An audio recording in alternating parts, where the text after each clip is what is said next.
Muito boa tarde e seja bem-vindo a este espaço que volta a estar na sua companhia. É o início do programa Eclésia, que leva até si os principais temas que fazem a atualidade na Igreja Católica.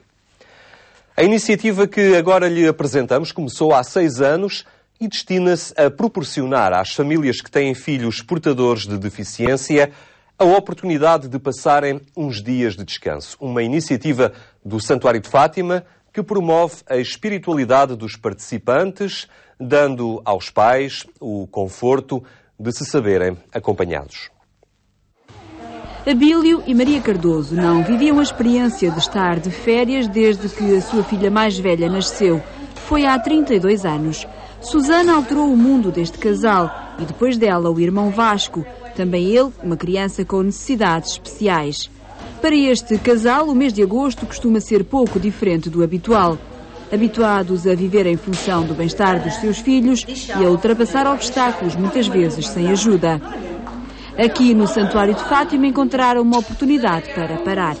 Para descansar e para conviver, eu estou a gostar. Há 32 anos que a Susana tem 32 anos, o Vasco tem 23, portanto, há 23 anos para cá com 2, é uma vida um bocado difícil. E praticamente é as primeiras férias que a gente tem em 32 anos. Nós nunca tivemos assim umas férias, portanto, o único sítio em que fomos, íamos, era a aldeia. Portanto, quando a minha mãe era viva e se eu precisar de ir, portanto, tenho a casa do meu irmão e tenho casa de familiares que estão sempre prontos a receber-nos. Mas pronto, é complicado porque é preciso as coisas dos meninos, a gente está sempre com aquela preocupação. Mas pronto, assim, férias, vimos para aqui e de facto estamos muito contentes porque isto aqui é um espetáculo, com umas condições fora de série. Portanto, pensei que era diferente e não, isto de facto, umas condições para as cadeiras de rodas, para tudo. Isto tem sido aqui espetacular. Estes dias são um balão de oxigênio, mas é também um pôr em comum entre famílias que vivem sob a pressão de uma sociedade que ainda exclui a diferença. E ainda se olha de lado para estes meninos, porque para nós são os nossos ricos filhos, são anjos que nós estamos a criar para dar a Deus, mas ainda se olha muito de lado para estas crianças. Ainda se passa muito à parte, já melhorou um bocadinho, mas ainda se passa muito à parte destas causas. Estar aqui estes dias, o que é que significa para vocês, para a família? Maravilhoso, é muito confortável, porque nós, no meu caso, nós 3, pensamos só nós é que temos problemas, temos dificuldades. Aqui tivemos a oportunidade de conviver, repartir os nossos problemas, de trocar experiências, e há sempre pior que nós, infelizmente. Está a ser espetacular porque para descansarmos um bocadinho, para conhecermos outros pais com as mesmas vivências que as nossas, trocarmos impressões, mesmo a nível da casa, as coisas que nós temos que obter para nos ser mais fácil, para o transportar, para lhe dar o banho, porque eu atualmente tenho banheira. O meu marido ontem, por acaso, deu-lhe banho de cadeira e ele aceitou e já estou a pensar que vou fazer igual como está aqui. Aprender, partilhar e permitir-se confiar, um exercício difícil para muitos destes pais, pouco habituados a deixar cair as suas defesas. Ali há uma coisa forte que os une, depois até na própria relação com os pais, porque muitos dos filhos são dependentes dos pais e a relação afetiva é muito mais, não digo que as outras não sejam fortes, mas a marca do sofrimento, da deficiência une os pais, às vezes demasiado, e por isso nós também, de uma certa forma, queremos que cortem um pouco a relação dos filhos, porque depois faz bem também distanciar-se um bocado para ver melhor. Sentem-se bem, não só aqui, mas sentem-se bem por causa do acolhimento que dão aos seus filhos, não é? E ao mesmo tempo, isto parecendo que não, leva-os a pensar e ao mesmo tempo também, digamos, como que a sorrir, ter alguém na vida que olhe para os seus filhos. Normalmente estas pessoas são pessoas muito abandonadas pela sociedade e esquecidas, não é? E então, quando veem que alguém se lembra deles e os ajuda, pois com certeza que sentem uma alegria muito grande. A dinamização destas semanas de férias é feita com a ajuda da comunidade dos Silenciosos Operários da Cruz. Proporcionam o acolhimento das famílias no Centro de Espiritualidade Francisco e Jacinta Marto. e ao mesmo tempo dinamizam os dias para que sejam mais do que dias de lazer. Como comunidade promovemos também a promoção da pessoa com deficiência, e uma das dimensões dessa promoção passa também pela vida espiritual, pela vivência, que estes jovens parece que não são capazes de acolher nada, mas provavelmente não são capazes de acolher segundo os nossos critérios intelectuais de raciocínio lógico, mas são capazes de, usando outros métodos, são capazes de acolher a mensagem de Cristo e o próprio Cristo.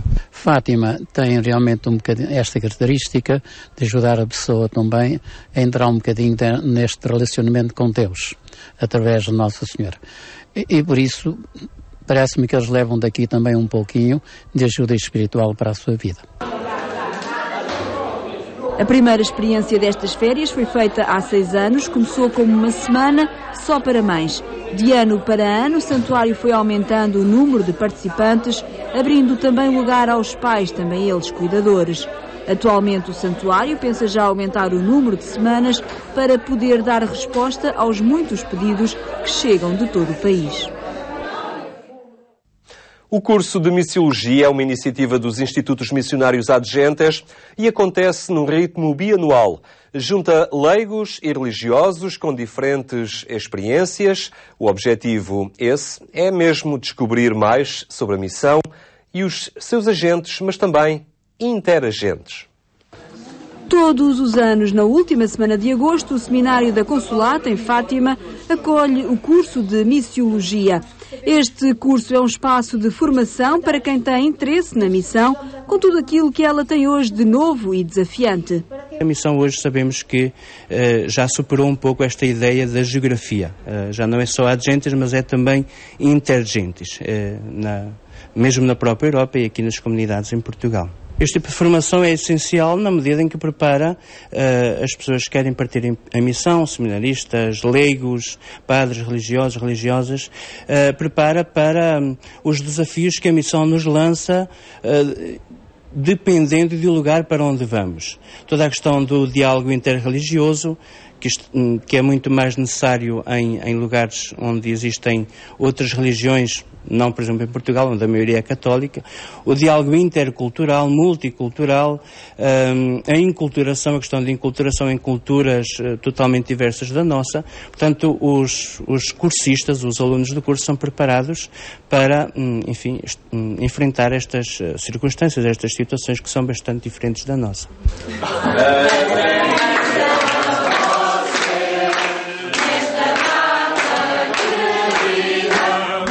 Sem experiência de missão, os participantes vêm pela descoberta e aprofundamento da sua formação pessoal.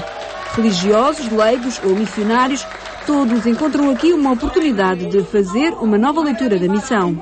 Eu até achava que no início que não seria muito importante, porque eu já tinha terminado a teologia e muitas dessas matérias eu tinha visto, mas depois percebi que não, percebi que valeu a pena e muito importante, porque aprendi muito ainda, muito mais.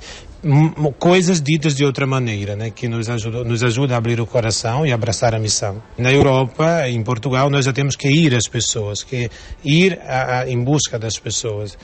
E não esperar só que as pessoas venham ao nosso encontro. Por isso que eu digo que é mais desafiadora. É diferente nesse sentido, né?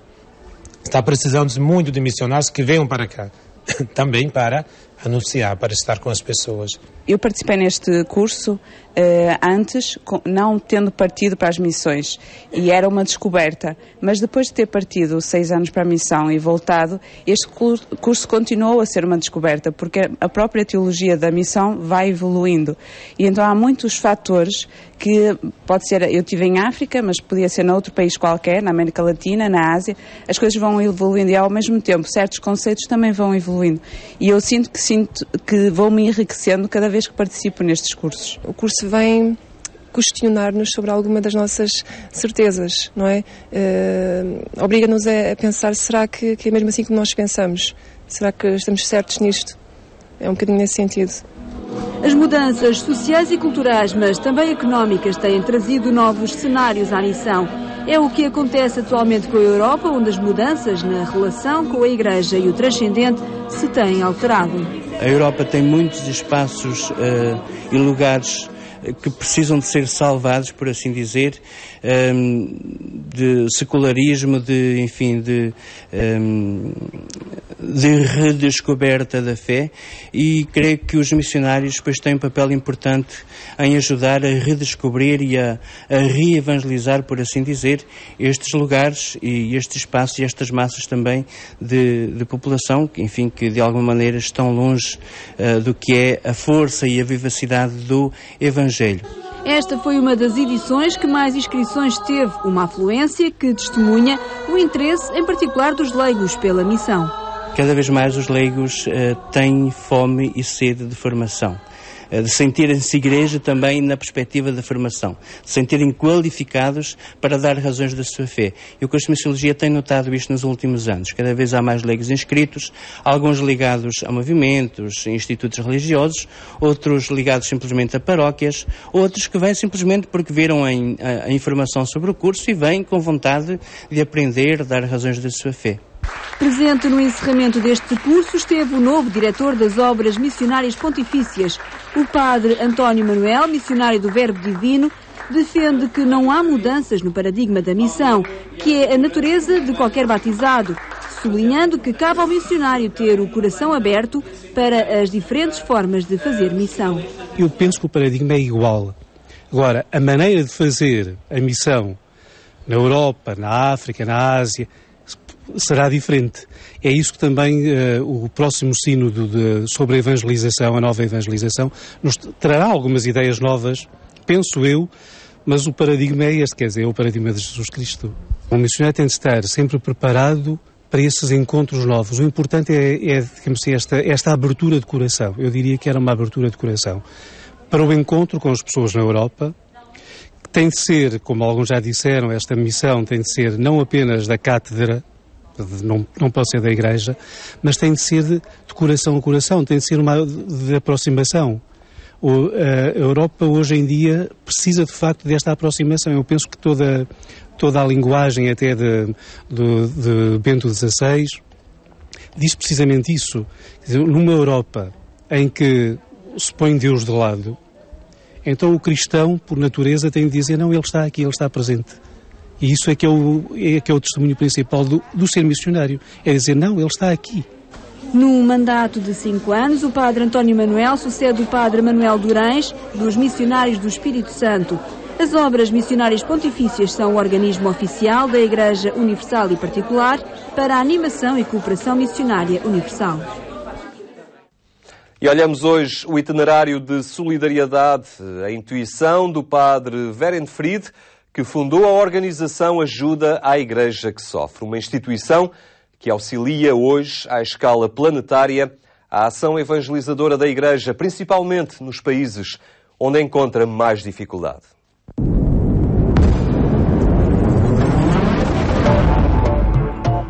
Hoje em dia, a vida dos cristãos está ameaçada em mais de 40 países do mundo. Enquanto as igrejas locais tentam celebrar os sacramentos, anunciar o Evangelho e proporcionar dignidade às pessoas, a organização católica AIS, Ajuda à Igreja que Sofre, trabalha por todo o mundo para ajudar pobres e perseguidos a testemunhar a fé da Igreja.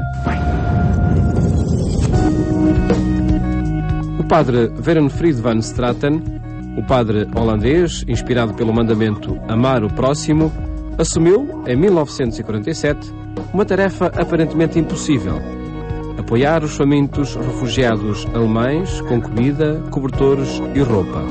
Os seus apelos originaram uma onda de generosidade. Quando não havia dinheiro disponível, as pessoas ofereciam comida, incluindo toucinho, atribuindo-lhe assim o nome de Padre Toucinho.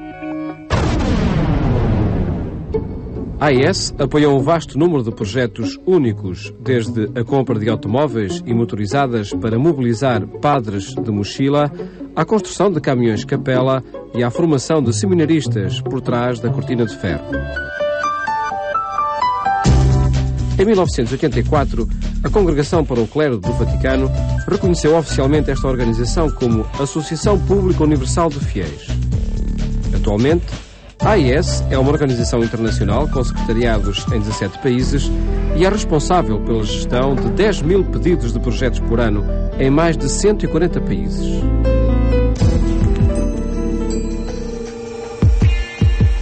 Embora a Igreja esteja a atravessar uma crise de vocações, em algumas partes do mundo milhares de jovens anseiam por oferecer a sua vida a Deus. Para muitos é uma jornada difícil de sofrimento, pobreza e perseguição. Muitos estudantes rezam, dormem e estudam num só quarto, muitas vezes sem aquecimento. Aqui, num seminário subterrâneo da China, 12 pessoas partilham uma cama de cimento. Para que eles possam responder ao chamamento de Deus para o altar, a AES apoia mais de 15 mil destes futuros padres em todo o mundo. Apesar de tudo, a escassez de padres e religiosos levou os bispos locais a encorajar líderes, leigos e catequistas a assumirem muitas das responsabilidades de evangelização. A AES apoia este trabalho missionário através de programas como Pequenos Evangelizadores, em que jovens adultos passam 2 anos a introduzir a presença cristã em aldeias isoladas. Muitas vezes é o primeiro contacto que os habitantes da aldeia têm com o cristianismo. Em diversas áreas remotas, da Ásia à América Latina, o simples problema do transporte determina, muitas vezes, o facto de as pessoas receberem ou não os sacramentos, ouvirem a palavra de Deus ou viverem um isolamento espiritual. Os meios de comunicação continuam a ser a ferramenta de evangelização mais poderosa. Este é o motivo pelo qual a Igreja tenta obter o apoio para projetos relacionados com os meios de comunicação, particularmente em países onde a comunicação da mensagem cristã permanece vital para o desenvolvimento das instituições democráticas. A AES responde aos apelos dos católicos e ortodoxos, ajudando-os na reconstrução de igrejas para proporcionar locais de culto a um número crescente de fiéis. Os esforços para apoiar os ortodoxos são o reflexo dos princípios históricos de caridade do trabalho para a reconciliação.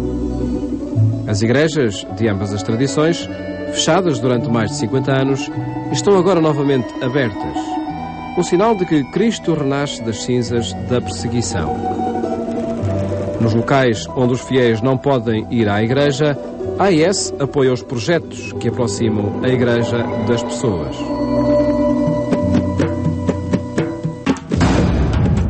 A necessidade de apoiar a reconstrução da igreja é também visível noutra parte do mundo, embora aqui a necessidade advenha de uma ameaça crescente e não de um declínio. Embora com raízes profundas, existe a preocupação crescente, depois de 2000 anos, de que o futuro do cristianismo no Médio Oriente enfrente um perigo silencioso, mas dominante. O cristianismo está, de facto, a desaparecer. Um êxodo da atualidade, a consequência de uma presença cada vez maior e de uma forte expressão do fundamentalismo islâmico. Sob a alçada do comunismo, apercebi-me de que o mundo e a Igreja necessitavam sobretudo da oração, explica uma irmã contemplativa. O melhor que podemos fazer é através da oração. A AES ajuda as religiosas ativas e contemplativas de todo o mundo. As irmãs, fiéis à sua vocação, rezam diariamente pelos seus benfeitores. Atualmente, as vocações são abundantes, mas muitas religiosas permanecem pobres e necessitam de apoio. A Bíblia continua a ser o livro mais publicado em todo o mundo. No entanto, existem países onde milhões de crianças crescem sem acesso aos ensinamentos básicos de Deus. A AES imprimiu e distribuiu mais de 48 milhões de cópias da Bíblia para as crianças, em mais de 162 idiomas diferentes. Para muitos, é o único livro que alguma vez terão.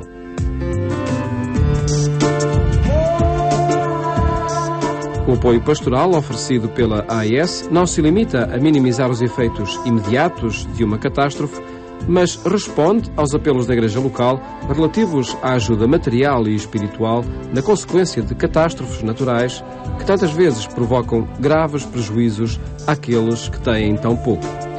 Esta contradição, este sinal de esperança no meio da pobreza extrema, é mais evidente em África, Um continente de milhões de pessoas empobrecidas, onde tem lugar mais de metade dos conflitos do mundo e onde a epidemia da SIDA está a dizimar a população. De facto, é aqui que é mais necessário um sinal de esperança e onde a AIS encoraja os religiosos a perseverar na oração e na ação. Deus não prometeu à Igreja reconhecimento ou conforto neste mundo. O mundo repleto de milhões de cruzes, um calvário dos nossos tempos. Ainda assim, a cruz dá-nos esperança.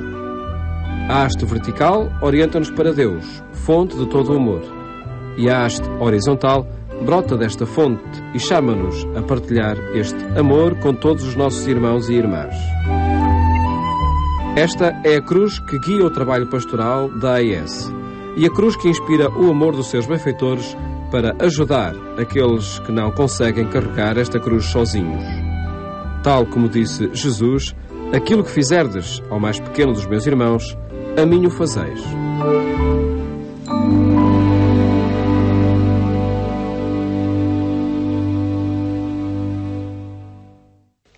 E ficamos por aqui. Lembro que nos pode ver também na internet, em agência.eclesia.pt. Obrigado pela sua preferência. Tenha então uma boa tarde. Se for esse o caso, também umas boas férias.